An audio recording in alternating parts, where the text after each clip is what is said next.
Para sa mga tao mahilig manghusga, mangbuli at manglait sa kapwa.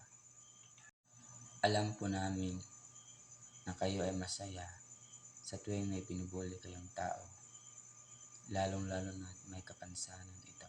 Sana itigil niyo na ang pangbubuli sa kapwa.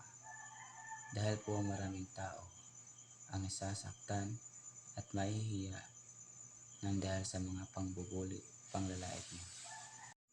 Intindihin niyo na lang po ang kanilang nararamdaman dahil tao din po sila na katulad nating lahat. Kung kayo ay may nakasalubong na mayroong kapansanan, sana hindi niyo agad husgahan.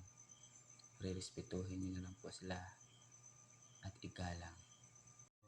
Yan lang po ang ating videos ngayon. Sana marami pong mag-share at follow sa aking FB page. Maraming salamat po.